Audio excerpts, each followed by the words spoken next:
Hello विद्यार्थियों, नमस्कार। मेरा नाम पूनम स्वामी है। गाइज, मैं एनसीईआरटी की बुक्स करवा रही हूँ।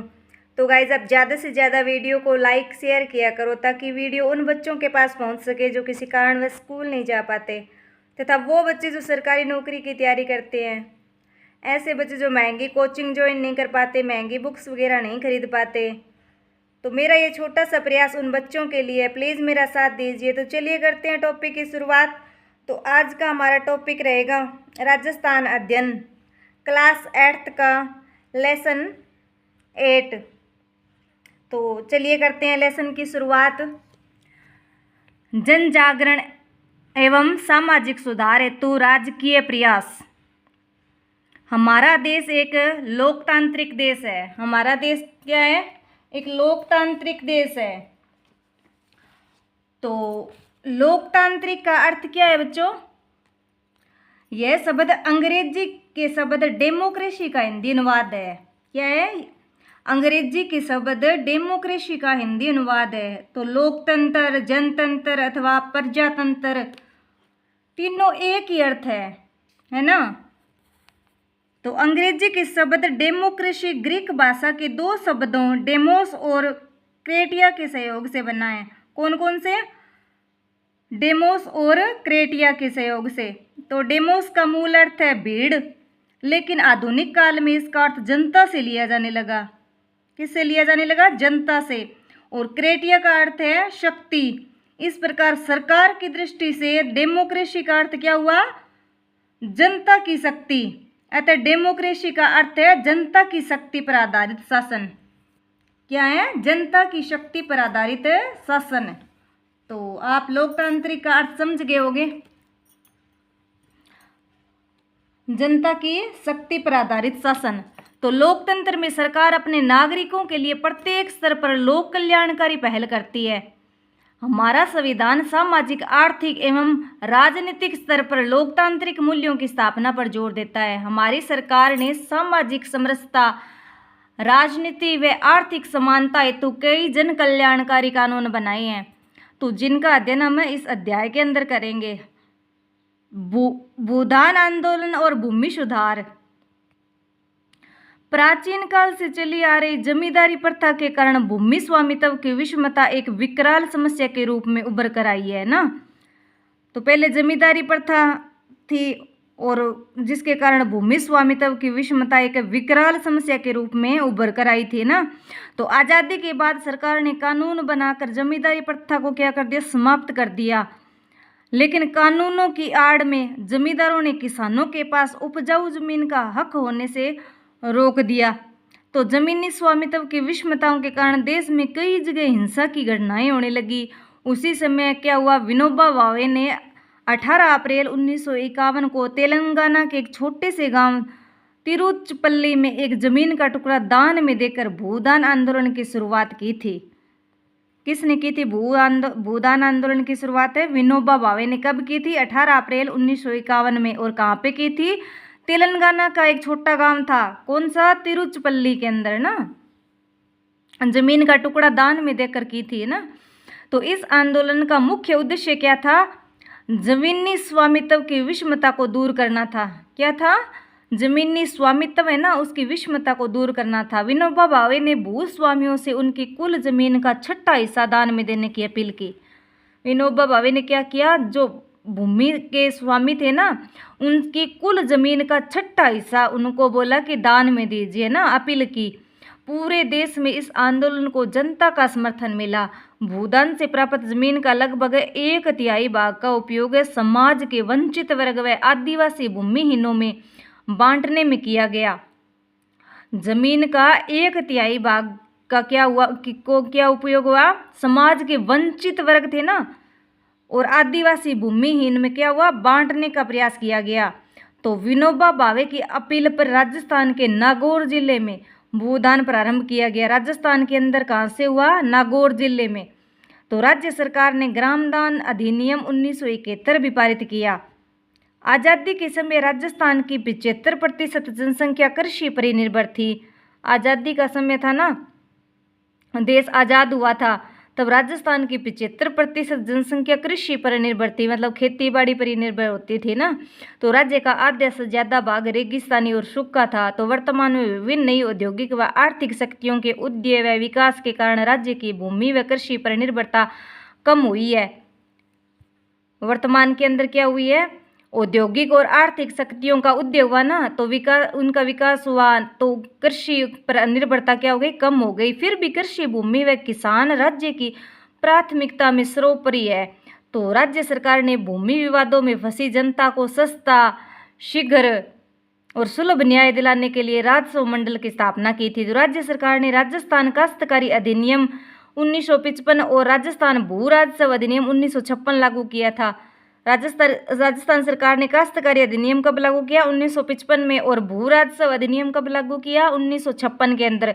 तो राज्य सरकार भूमि की गुणवत्ता सुधारने व पैदावार बढ़ाने के लिए सिंचाई सुविधाओं, नवीन कृषि तकनीकों और आदि सुविधाओं के विस्तार हेतु लगातार प्रयास कर रही है। नेक्स्ट क्या है, अस्पृश्यता उन्मूलन। तो आधुनिक भारत के अंदर राजा राम मोहन राय, ज्योतिबा फुले, रामास्वामी नायकर, महात्मा गांधी आदि ने जातिगत भेदभाव और असमानता को दूर करने का प्रयास किया। इसी तरह राजस्थान में भी स्वतंत्रता से पूर्व दयानंद सरस्वती, गोविंद गुरु, मामा बालेश्वर, हरिभाऊ उपाध्याय आदि समाज सुधारकों के नामों का उल्लेख किया जा सकता है, जिन्होंने सामाजिक भेदभाव को दूर करने हेतु प्रभावी प्रयास किए थे। तो समानता लोकतंत्र का आधार है, अतः भारत के प्रत्येक नागरिक को कानून के समक्ष समान माना गया है। भारत के प्रत्येक नागरिक को कानून के समक्ष क्या माना गया है, समान माना गया, और सभी को कानून का समान संरक्षण प्राप्त है। अर्थात संविधान के अनुसार राज्य किसी भी व्यक्ति से धर्म, नस्ल, जाति, वर्ण, लिंग या जन्म के आधार पर भेदभाव नहीं करेगा। संविधान का अनुच्छेद 17 में छुआछूत या अस्पृश्यता को दंडनीय अपराध घोषित किया गया है। ये 17वां अनुच्छेद एग्जाम पॉइंट ऑफ व्यू से इम्पोर्टेंट है, इसको हाईलाइट किया हुआ है, आप देख सकते हो। अस्पृश्यता उन्मूलन के लिए भारत सरकार ने नागरिक अधिकार संरक्षण अधिनियम 1955 लागू किया। अस्पृश्यता उन्मूलन के लिए भारत सरकार ने क्या किया, नागरिक अधिकार संरक्षण अधिनियम 1955 लागू किया था ना, अधिनियम लागू किया। तो राजस्थान सरकार ने भी अस्पृश्यता अधिनियम 1955 को अपने यहाँ प्रभावशाली रूप से लागू किया। तो इसी तहत राजस्थान सरकार ने केंद्र सरकार द्वारा अनुसूचित जाति जनजाति अत्याचार निरोधक कानून 1989 को भी सख्ती से लागू किया था ना, तो जिसमें दलितों के आर्थिक अधिकारों के संरक्षण हेतु विशेषकर उनके जमीन पर अतिक्रमण करने वाले तथा उच्च वर्ग के लोगों द्वारा निजी जमीन से बेदखल करने वाले लोगों के खिलाफ कार्यवाही का प्रावधान है। तो वर्तमान के अंदर सामाजिक न्याय एवं अधिकारिता विभाग मुख्यतः शिक्षा, सामाजिक आर्थिक विकास, अनुसूचित जाति जनजाति, आर्थिक पिछड़ा वर्ग, अन्य पिछड़ा वर्ग, महिलाएं, बच्चों आदि के कल्याण के लिए कार्य करता है ना। नेक्स्ट है महिला शिक्षा और महिला सशक्तिकरण। तो पंडित जवाहरलाल नेहरू ने क्या कहा था कि आप किसी भी राष्ट्र में महिलाओं की स्थिति को देखकर उस राष्ट्र की हालत बता सकते हो। पंडित जवाहरलाल नेहरू जी ने क्या कहा था, आप किसी भी राष्ट्र में महिलाओं की स्थिति कैसी है ना, तो उसको देखकर राष्ट्र की हालत बता सकते हो। तो राजस्थान के संदर्भ में पंडित नेहरू का यह कथन बहुत ही प्रासंगिक हो जाता है। तो यहाँ के इतिहास में कई वीर महिलाओं की गाथाएं देखने को मिलती है। फिर भी राजस्थान के समाज में पितृसत्तात्मक मानसिकता, व्यवहार, रूढ़िगत मान्यता के चलते महिलाओं की स्थिति बहुत ही विचारणीय रही है। तो लिंगानुपात, साक्षरता, स्वास्थ्य, रोजगार आदि क्षेत्रों में राजस्थान की महिलाएं ना उसकी स्थिति संतोषजनक नहीं थी। इसलिए महिलाओं की स्थिति को सुधारना हमारी सरकार के लिए एक बड़ी चुनौती है। तो स्वतंत्रता के समय देश में महिला साक्षरता दर बहुत ही कम थी। तो स्वतंत्रता के बाद से ही विभिन्न प्रोत्साहन योजनाओं के माध्यम से महिला शिक्षा को बढ़ावा दिया गया, जिसके परिणाम स्वरूप जनगणना 2011 के आंकड़ों के अनुसार राजस्थान के अंदर महिला साक्षरता दर कितनी है, 52.12% है। 2011 के आंकड़ों के अनुसार कितनी है महिला साक्षरता दर है, 52.12। जो सन 1951 में मात्र कितनी थी, 2.51% थी ना, 2.51% थी, और 2011 के अंदर कितनी हो गई, 52.12% हो गई। महिलाओं का विकास और सशक्तिकरण राज्य सरकार की प्राथमिकता में रही है। सामाजिक और आर्थिक विकास की सभी धाराओं में महिलाओं की भूमिका को प्रोत्साहित करने के प्रयास सरकार द्वारा निरंतर किए जा रहे हैं। तो महिला सशक्तिकरण के लिए राज्य सरकार के प्रमुख प्रयास देख लेते हैं। राज्य महिला आयोग। राज्य सरकार ने 15 मई 1999 को राजस्थान राज्य महिला आयोग का गठन किया था। महिला आयोग का गठन कब हुआ, 15 मई 1999 को। तो इसका उद्देश्य क्या था, महिलाओं के प्रति अनुचित व्यवहार की जांच करना, राज्य लोक सेवाओं में महिलाओं के प्रति भेदभाव दूर करना तथा महिलाओं की दशा में सुधार की दृष्टि से प्रभावी कदम उठाना है। तो आयोग जनता से सीधी सुनवाई, जन संवाद, शिकायत तथा समाचार पत्रों में प्रकाशित समाचारों पर संज्ञान के आधार पर कार्यवाही करता है। शिकायत तथा समाचार पत्रों में प्रकाशित समाचारों पर संज्ञान के आधार पर कार्यवाही करता है। राज्य महिला आयोग में एक अध्यक्ष और 3 सदस्य होते हैं। राज्य महिला आयोग में कितने सदस्य होते हैं, 3 सदस्य होते हैं और एक अध्यक्ष होता है। तो अध्यक्ष का कार्यकाल कितना होता है, 3 वर्ष होता है। तो आयोग की प्रथम अध्यक्ष कौन थी, श्रीमती कांता खातूरिया थी, है ना। राज्य महिला नीति कब बनी थी, 8 मार्च 2002 को बनी थी ना। और अंतर्राष्ट्रीय महिला दिवस कब बनाया जाता है, 8 मार्च 2002 को। तो महिला हेल्पलाइन नंबर क्या है, 188, है ना। और श्रीमती कांता खातूरिया के बाद कौन बने थे अध्यक्ष, पवन सुराणा, फिर तारा भंडारी, फिर लाड कुमारी जैन, और वर्तमान में कौन है, श्रीमती रेहाना रियाज ना। श्रीमती रेहाना रियाज है, जो कब बनी थी, 11 फरवरी 2022 को, वो वर्तमान तक है ना। नेक्स्ट देख लेते हैं हम महिला स्वयं सहायता समूह कार्यक्रम। महिला स्वयं सहायता समूह कार्यक्रम तो महिलाओं को रोजगार देने और आर्थिक रूप से आत्मनिर्भर बनाने के लिए कार्यक्रम चलाया जा रहा है। तो इसमें 10 से 20 महिलाएं स्वयं अपने निर्णय लेकर एक समूह बनाती है, तो अपनी छोटी छोटी बचत के माध्यम से स्वावलंबन की प्रवृत्तियां विकसित करती है और सब रोजगार की राह पर आगे बढ़ती है ना। तो इन समूहों द्वारा निर्मित उत्पादों की बिक्री के लिए सरकार अवसर उपलब्ध करवाती है। नेक्स्ट है महिला घरेलू हिंसा निरोधक अधिनियम 2005। तो महिलाओं को घरेलू हिंसा से संरक्षण और तुरंत राहत देने के उद्देश्य से भारत सरकार द्वारा ये अधिनियम लागू किया गया है। तो इस अधिनियम में घरेलू हिंसा को व्यापक रूप से परिभाषित किया गया है। राजस्थान में इस अधिनियम के तहत महिला एवं बाल विकास विभाग के सभी उपनिदेशकों, बाल विकास परियोजना अधिकारियों और प्रचेताओं को संरक्षण अधिकारी नियुक्त किया गया है। राज्य के सभी अस्पतालों, प्राथमिक स्वास्थ्य केंद्रों, सामुदायिक स्वास्थ्य केंद्रों को चिकित्सा सुविधा के रूप में अधिकृत किया गया है। नेक्स्ट क्या है, राजीव गांधी किशोरी सशक्तिकरण योजना, सबला योजना ना। इस योजना के अंतर्गत किशोरियों के पोषण और स्वास्थ्य स्तर को सुधारने, साक्षरता, कौशल विकास तथा सामाजिक मुद्दों पर बेहतर समझ विकसित करने का प्रयास किया जाता है। यह योजना 11 से 18 वर्ष की विद्यालय न जाने वाली अथवा विद्यालय बीच में ही विद्यालय छोड़ देने वाली किशोर बालिकाओं के लिए संचालित की जा रही है। यह योजना किसके लिए है, 11 से 18 वर्ष की विद्यालय न जाने वाली अथवा बीच में ही विद्यालय छोड़ देने वाली, कोई कारणवश विद्यालय छूट जाता है उनका, तो किशोर बालिकाओं के लिए संचालित की जा रही है। नेक्स्ट है बेटी बचाओ बेटी पढ़ाओ। बेटी बचाओ बेटी पढ़ाओ की शुरुआत कब हुई थी, 2015 में। देश भर में घटते बाल लिंगानुपात को ध्यान में रख के की गई थी। शुरुआत कब हुई, 2015 के अंदर देश के अंदर घटते बाल लिंग अनुपात को ध्यान में रख के की गई थी।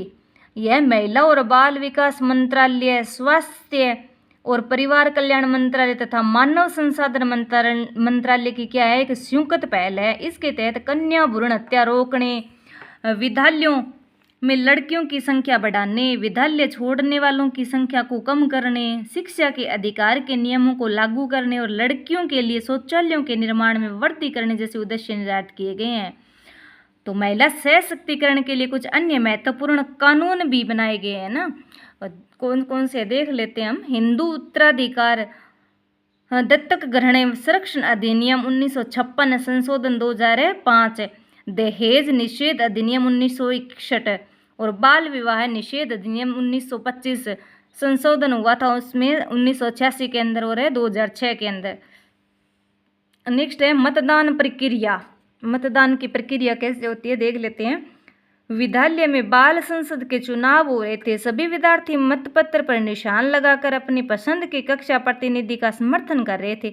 तभी गीता शिक्षक से पूछती है कि गुरुजी, क्या विधानसभा व लोकसभा के लिए भी प्रतिनिधियों का चुनाव इसी तरह किया जाता है? तो गुरुजी ने बताया कि अब अधिकांश चुनावों के अंदर क्या हो गया, इलेक्ट्रॉनिक वोटिंग मशीन ईवीएम का प्रयोग किया जाता है। तो ईवीएम के प्रयोग में मतपत्र पर मोहर लगाने के स्थान पर क्या होता है, मशीन का बटन दबाकर अपने पसंद के उम्मीदवार को वोट दिया जाता है।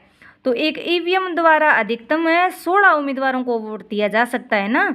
तो इनमें से अंतिम बटन नोटा विकल्प का होता है। इस प्रक्रिया में मतदान केंद्रों का निर्धारण ये नोटा क्या होता है, चुनाव में खड़े उम्मीदवारों में से किसी भी उम्मीदवार को अगर मतदान उपयुक्त नहीं मानता है ना, तो वह अंतिम नोटा बटन दबाकर अपना मत सुनिश्चित कर सकता है।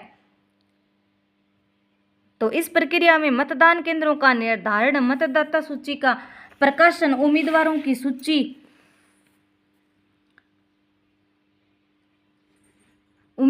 सूची ईवीएम को चुनाव हेतु तैयार करना आदि कार्य शामिल है। प्रत्येक मतदान केंद्र के लिए जिला निर्वाचन अधिकारी यानी कलेक्टर द्वारा एक मतदान दल का गठन किया जाता है। मतदान दल में एक पीठासीन अधिकारी होता है और एक मतदान अधिकारी होता है। तो मतदान केंद्र के अंदर प्रवेश करते ही मतदाता के नाम का मतदाता सूची से मिलान किया जाता है। उसके बाद क्या होता है, मतदाता के बाएं हाथ की तर्जनी अंगुली होती है ना, उस पर अमिट स्याही लगाई जाती है। तो मतदाता रजिस्टर में उसके हस्ताक्षर करने के बाद मतदाता ईवीएम मशीन पर वोट डालने के लिए मतदान केबिन में प्रवेश करता है। तो वहाँ क्या होता है, वहाँ वह ईवीएम का बटन दबाकर गुप्त रूप से अपना वोट डालता है। तो इस प्रकार मतदान प्रक्रिया पूर्ण होती है। आजकल ईवीएम के साथ वीवीपीएटी का भी प्रयोग किया जाता है। तो संबंधित रिटर्निंग अधिकारी अपने सम्मुख उम्मीदवार या उसके प्रतिनिधि की उपस्थिति में ईवीएम के मतों की गणना करवाता है तथा परिणाम की घोषणा करता है। तो हम देख लेते हैं वीवीपीएटी का पूरा नाम voter verifiable paper audit trial है। यह एक प्रिंटर युक्ति है। इसको ईवीएम के बैलेट यूनिट व कंट्रोल यूनिट से जोड़ा जाता है। तो मतदान होते ही प्रिंटर द्वारा एक बैलेट पर्ची प्रिंट होती है जिस पर उम्मीदवार का क्रमांक, नाम और चुनाव चिन्ह अंकित होता है। यह पर्ची 7 सेकंड तक एक पारदर्शी बॉक्स में मतदाता को दिखाई देती है। उसके बाद पर्ची प्रिंटर के ड्रॉप्ड बॉक्स में चली जाती है। बीप की आवाज़ सुनाई देती है। इस प्रकार मतदान की प्रक्रिया पूर्ण होती है। इससे मतदाता यह जान सकता है कि उसने जिस उम्मीदवार को वोट दिया है उसे ही वोट मिला है या नहीं। इसके उपयोग से निर्वाचन प्रक्रिया के अंदर निष्पक्षता एवं विश्वसनीयता बढ़ी है। मतगणना में विवाद की स्थिति में इन पर्चियों की सहायता से ली जा सकती है। इस प्रकार गीता सहित अन्य विद्यार्थियों ने मतदान प्रक्रिया की जानकारी प्राप्त की। नेक्स्ट है सुव्यवस्थित मतदाता शिक्षा और निर्वाचक सहभागिता स्वीप। तो मतदाताओं, नागरिकों और निर्वाचकों को निर्वाचन प्रक्रिया के बारे में प्रशिक्षित करने और उनकी सहभागिता बढ़ाने हेतु निर्वाचन विभाग द्वारा बहुमुखी कार्यक्रम को सुव्यवस्थित मतदाता शिक्षा और निर्वाचक सहभागिता कहते हैं। तो इस कार्यक्रम के 2 मुख्य उद्देश्य है। कौन कौन से हैं, सूचित मतदान है और सूचित मतदान है ना। सूचित मतदान क्या होता है, निष्पक्ष व नीतिपरक मतदान होता है और सूचित मतदान क्या होता है, जागरूकता के साथ मतदान। नेक्स्ट कौन सा टॉपिक है, सूचना का अधिकार। कभी कभी समाज के विभिन्न वर्गों एवं सामाजिक संगठनों द्वारा किसी खास कानून को बनाने के लिए सरकार से मांग की जाती है। इन मांगों के प्रति सरकार संवेदनशील होते हुए कानून का निर्माण करती है। ऐसा ही एक उदाहरण हमारे राजस्थान में भी देखने को मिलता है। राजस्थान के राजसमंद जिला है ना, वहाँ भीम तहसील के देवडूंगरी गांव के अंदर मजदूरों एवं किसानों ने अपनी मजदूरी से संबंधित सरकारी रिकॉर्ड जैसे हाजिरी और भुगतान रजिस्टर की प्रतियां मांगने के लिए संघर्ष किया था। तो इसी मांग के आधार पर सन 2000 के अंदर राजस्थान सूचना का अधिकार कानून बनाने का पहला राज्य बना है। राजस्थान ने सूचना का अधिकार कानून बनाने वाला राज्य पहला राज्य बना है ना। धीरे धीरे सूचना के अधिकार का संघर्ष आंदोलन का रूप लेते हुए राष्ट्रीय व्यापी हो गया। जनता की भावना को स्वीकार करते हुए भारत सरकार ने क्या किया, सूचना के अधिकार का अधिनियम 2005 अधिनियम बनाया ना। तो यह कानून सरकारी स्तर पर जन भागीदारी और पारदर्शिता को बढ़ाने का शक्तिशाली कदम साबित हुआ। इस कानून के माध्यम से आम व्यक्ति सरकार अथवा किसी भी सरकारी विभाग से सूचना प्राप्त कर सकता है। नेक्स्ट है निःशुल्क और अनिवार्य बाल शिक्षा का अधिकार अधिनियम। शिक्षा को सरल और सुलभ बनाने के उद्देश्य से भारत सरकार द्वारा यह अधिनियम सन 2009 के अंदर बनाया गया था। तो इसी तरह राजस्थान सरकार ने क्या किया, राजस्थान निःशुल्क और अनिवार्य बाल शिक्षा का अधिकार अधिनियम कब बनाया, 2010 बनाया, जो 1 अप्रैल 2011 से लागू हुआ। 2010 में बनाया गया ना और 1 अप्रैल 2011 से लागू हुआ। तो इस अधिनियम में क्या हुआ, 6 से 14 आयु वर्ग के बच्चे थे ना, उनको निःशुल्क और अनिवार्य प्रारंभिक शिक्षा कौन सी होती है, कक्षा 1 से लेकर 8 तक का प्रावधान किया गया है, ताकि कोई भी बच्चा शिक्षा से वंचित ना रहे। तो इस अधिनियम के तहत बच्चा अपनी आयु अनुसार निर्धारित कक्षा में कभी भी प्रवेश ले सकता है।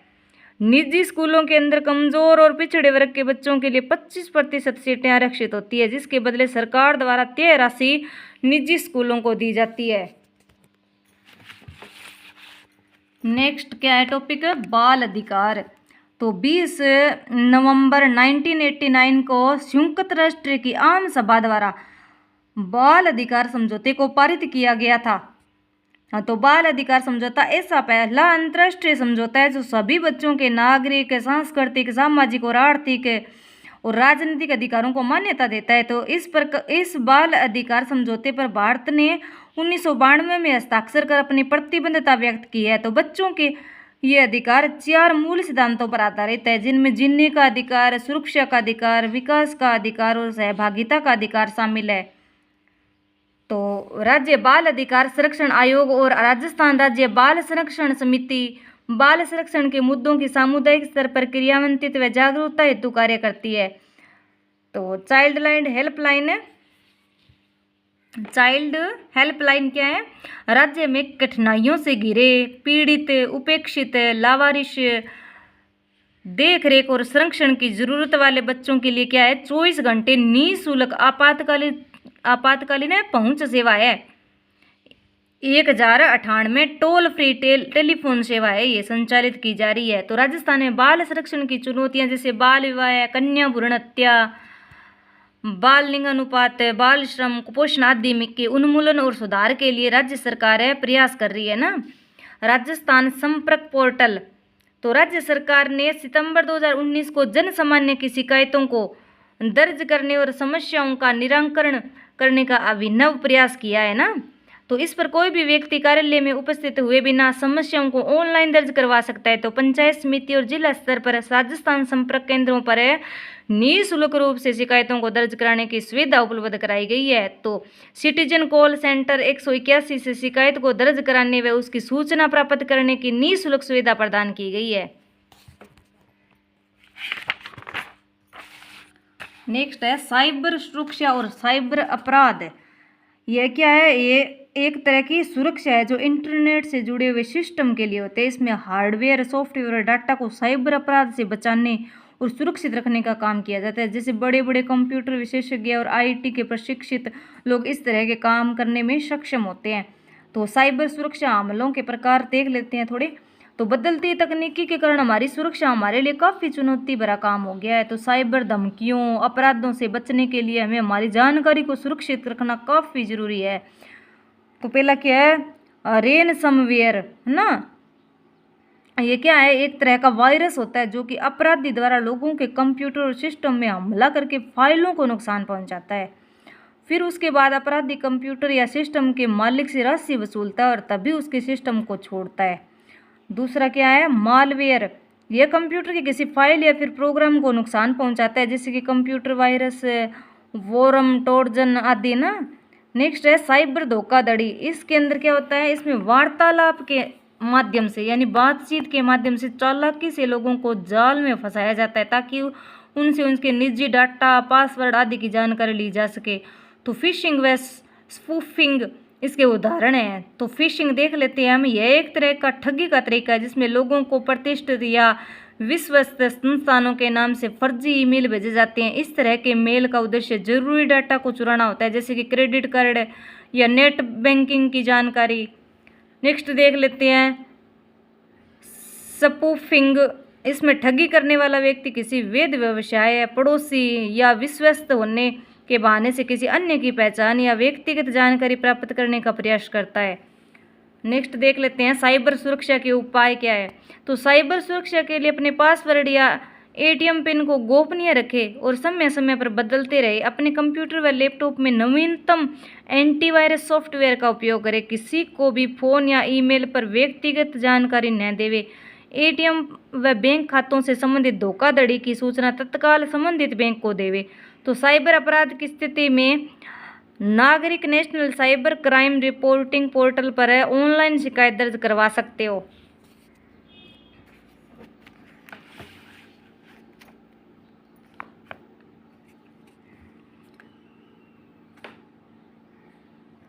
वर्तमान समय में इस राज्य के विकास के लिए ऐसे कई प्रकार के राजकीय प्रयासों की पहल की जा रही है जिसके फलस्वरूप महिलाओं की स्थिति में सुधार हो रहा है। तो महिला सशक्तिकरण के लिए अनेक कार्यक्रम चलाए जा रहे हैं। प्रत्येक नागरिक को यह एहसास दिलाने के लिए कि उसका मत देश के लिए महत्वपूर्ण है, स्वीप व मतदाता जागरूकता अभियान चलाया गया। समस्त वर्गों के कार्य के प्रति जवाबदेही है। तो सूचना का अधिकार तो बच्चों के लिए निःशुल्क और अनिवार्य शिक्षा का कानून बेहतरी के लिए बनाया गया है। वहीं नवीन तकनीकों को अपनाने व अपने कार्य को सुगम बनाने के साथ छिपे चले आए साइबर अपराधों से बचने के लिए भी जागरूकता कार्यक्रम चलाए जा रहे हैं। इस प्रकार कहा जा सकता है कि जन जागरूकता एवं सामाजिक सुधार हेतु किए जाने वाले राजकीय प्रयास ही उस राज्य को प्रगति पथ आगे बढ़ाते हैं। देख लेते हैं शब्दावली। तो नोटा क्या है कि इनमें से कोई नहीं, none of the above. VVPAT क्या होता है, voter verifiable paper audit trial. स्वीप क्या होता है, स्वीप होता है सुव्यवस्थित मतदाता शिक्षा और निर्वाचक सहभागिता। स्वीप systematic voters education and electoral participation programme, है ना।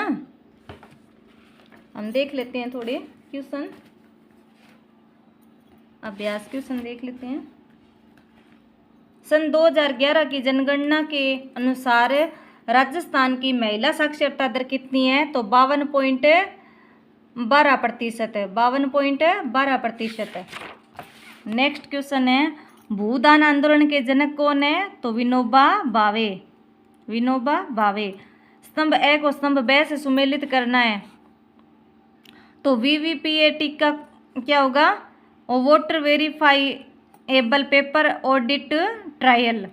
और ओईवीएम का क्या होगा, इलेक्ट्रॉनिक वोटिंग मशीन। नोटा का क्या होगा, इनमें से कोई नहीं। और मजदूर किसान शक्ति संगठन है, सूचना का अधिकार है। बाल अधिकार समझौता संयुक्त राष्ट्र संघ। तो नेक्स्ट हम क्वेश्चन कर लेते हैं स्वीप कार्यक्रम है क्या है। तो स्वीप कार्यक्रम हमने अभी देखा था, इसके बारे में आप लिख सकते हो। नेक्स्ट है बाल अधिकारों के बारे में बताइए। तो बाल अधिकार है जीने का अधिकार है, सुरक्षा का अधिकार, अभी हमने पढ़े थे ना, ये आप स्क्रीनशॉट ले सकते हो यहाँ से। जीने का अधिकार, सुरक्षा का अधिकार, विकास का अधिकार और सहभागिता का अधिकार, यहाँ लिखे हुए हैं, यहाँ से भी आप स्क्रीनशॉट ले सकते हो। नेक्स्ट है राज्य महिला आयोग का गठन कब किया गया था, तो 15 मई 1999 के अंदर, है ना। तो नेक्स्ट है भूदान आंदोलन का संक्षिप्त वर्णन कीजिए। भूदान आंदोलन 4th का फर्स्ट।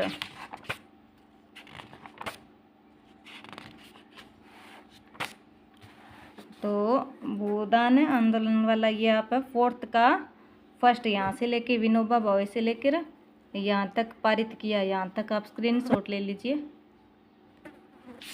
नेक्स्ट क्वेश्चन है, नेक्स्ट है सामाजिक सुधार में योगदान देने वाले समाज सुधारकों के नाम बताने हैं। तो आप नाम बता सकते हो, राजा राम मोहन राय, ज्योतिबा फुले, है ना। आप स्क्रीनशॉट ले लो। फोर्थ का सेकंड, तो फोर्थ का सेकंड आप यहाँ से स्क्रीनशॉट ले सकते हो, हाईलाइट किए हुए हैं। नेक्स्ट क्वेश्चन है,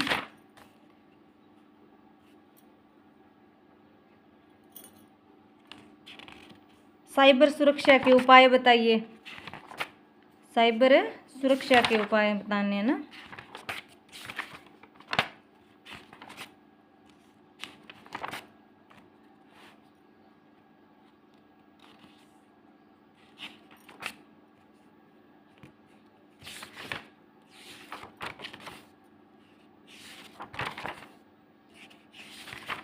अभी हमने पढ़ा था ये वाला, साइबर सुरक्षा के उपाय। आप यहाँ से बता सकते हो, स्क्रीनशॉट ले सकते हो, ये यहाँ से लेके यहाँ तक।